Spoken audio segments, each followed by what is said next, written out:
Hello friends, நம்ம இன்றைக்கி வந்து ஒரு சிம்பிளான ஒரு குழம்பு ரெசிபி தான் பண்ண போகிறோம். சிம்பிளாக தான் இருக்கும், ஆனால் பார்த்தீங்கன்னா டேஸ்ட் வந்து ரொம்ப நல்லாயிருக்கும். வாங்க எப்படி செய்யலான்னு பார்க்கலாம். இதுக்கு வந்து ஃபஸ்ட்டு என்னெல்லாம் தேவைன்னு பார்த்தீங்கன்னா, நான் வந்து ஒரு முருங்கைக்காய் வந்து கட் பண்ணி வச்சுருக்கேன். அதே மாதிரி பார்த்தீங்கன்னா ஒரு பாதி வெள்ளரிக்காய் வந்து தோல் எடுத்துகிட்டு அதையும் வந்து க்யூபாக கட் பண்ணி எடுத்திருக்கேன். கொஞ்சமாக வந்து மாங்காவும் கட் பண்ணி வச்சுருக்கேன். இது எல்லாம் தான் நமக்கு வந்து புளிக்கறி வைக்கிறதுக்கு தேவையான காய்கறி. இதை வந்து ஃபஸ்ட்டு நம்ம தண்ணி ஊற்றி வேக வச்சு எடுத்துக்கலாம். கடாய் ஒன்று எடுத்துக்கோங்க. இதில் வந்து நம்ம எடுத்து வச்சுருந்த காய்கறியெல்லாம் போட்டுக்கலாம். ஆனால் மாங்காய் மட்டும் நம்ம லாஸ்ட்டு போட்டால் போதும். ஃபஸ்ட்டு இந்த வெள்ளரிக்காவும் முருங்கைக்காவையும் வந்து நம்ம இதில் போட்டுக்கலாம். இது மூழ்கிற அளவுக்கு வந்து தண்ணி ஊற்றிக்கலாம்.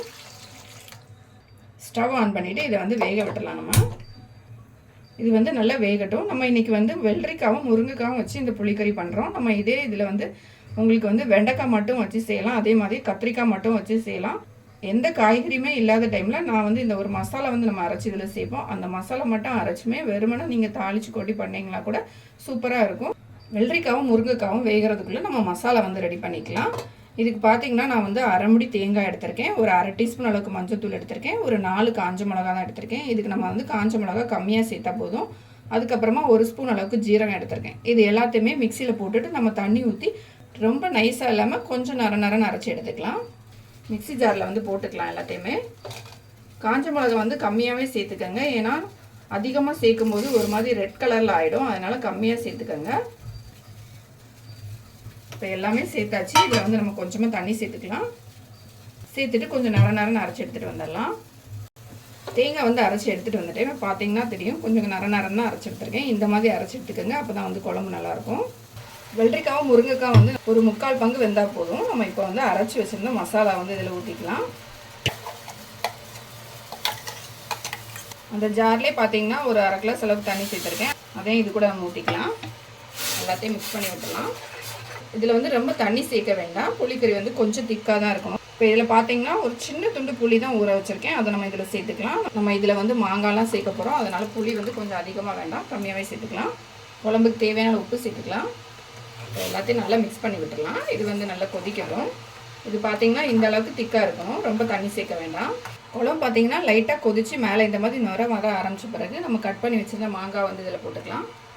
மாங்காய் வந்து நம்ம லாஸ்ட்டாக சேர்த்துக்கலாம். குழம்பு வந்து நல்லா கொதிச்சிருச்சு. நம்ம இதுக்கு வந்து இப்போ தாளிப்பு ரெடி பண்ணிக்கலாம். நான் முன்னாடியே சொன்ன மாதிரி நீங்கள் இந்த புளிக்கறி வந்து எந்த காய்கறியுமே இல்லாத டைமில் இந்த தேங்காய் மட்டும் அரைச்சி நீங்கள் வந்து கடுகு வெந்தயம் தாளித்து லைட்டாக புளி ஊற்றிட்டு இந்த மாதிரி செஞ்சிங்கன்னா வந்து ரொம்ப நல்லாயிருக்கும். இது கூடவே வந்து நீங்கள் வந்து ஒரு முட்டை வந்து ஆம்லேட் போட்டுக்கலாம். அப்படி எதுவுமே இல்லைன்னா கூட நீங்கள் வந்து ஒரு சின்ன துண்டை ஊறுகாய் வச்சு கூட சாப்பிட்லாம். அவ்வளோ டேஸ்ட்டாக இருக்கும். தாளிக்கிறதுக்கு வந்து ஒரு தாளிப்பு கரண்டி வந்து ஒரு ஸ்டவ்வில் வச்சுட்டேன். அது சூடானதும் பார்த்தீங்கன்னா கொஞ்சமாக வந்து எண்ணெய் ஊற்றிக்கலாம். நான் இன்றைக்கி பார்த்தீங்கன்னா தேங்காய் எண்ணெய் தான் ஊற்றிருக்கேன். தேங்காய் எண்ணெய் ஊற்றி தாளிக்கும் போது டேஸ்ட் வந்து ரொம்ப நல்லாயிருக்கும். எண்ணெய் வந்து சூடான பிறகு கொஞ்சமாக கடுகு சேர்த்துக்கலாம். கொஞ்சமாக வெந்தயம் போட்டுக்கலாம். ரெண்டும் வந்து நல்லா பொரியட்டும். கடுகும் வெந்தயமும் வந்து நல்லா பொரிஞ்சிருச்சு. இதில் பார்த்தீங்கன்னா 2 சின்ன வெங்காயம் வந்து நல்லா பொடியாக கட் பண்ணி வச்சுருக்கேன். அதை வந்து இதில் போட்டுக்கலாம். ஒரு காஞ்ச மிளகாய் வந்து கட் பண்ணி சேர்த்துக்கலாம். கொஞ்சமாக கருவேப்பிலை போட்டுக்கலாம். இந்த வெங்காயம் வந்து லைட்டாக வந்து ஆயிலில் வந்து நல்லா இந்த வெங்காயம் வந்து லைட்டாக ஆயிலில் பொரியட்டும். அதுக்கப்புறமா நம்ம வந்து எடுத்து குழம்புல ஊற்றிக்கலாம். இதை இப்போ வெங்காயம் பார்த்திங்கன்னா ஆயிலில் வந்து லைட்டாக பொரிஞ்சிருச்சு. இப்போ நம்ம ஸ்டவ் ஆஃப் பண்ணிக்கலாம். நான் புளிக்கறியை வந்து வேற ஒரு பாத்திரத்தில் மாற்றி வச்சிட்டேன். இப்போ நம்ம வந்து தாளிச்சதை வந்து இதில் போட்டுக்கலாம்.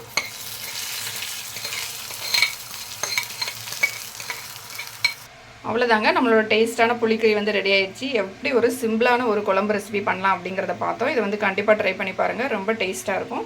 மீன் குழம்பு வைக்கிற டைமில் இந்த மாதிரி புளிக்கறி வச்சுட்டு சாதத்தில் ஊற்றிட்டு சைடில் கொஞ்சமாக மீன் குழம்பு வச்சு சாப்பிட்டு பாருங்கள். டேஸ்ட் வந்து அட்டகாசமாக இருக்கும். இந்த வீடியோ பிடிச்சிருந்தால் லைக் பண்ணுங்கள், ஷேர் பண்ணுங்கள். மறக்காமல் என்னோட சேனலை சப்ஸ்கிரைப் பண்ணுங்கள்.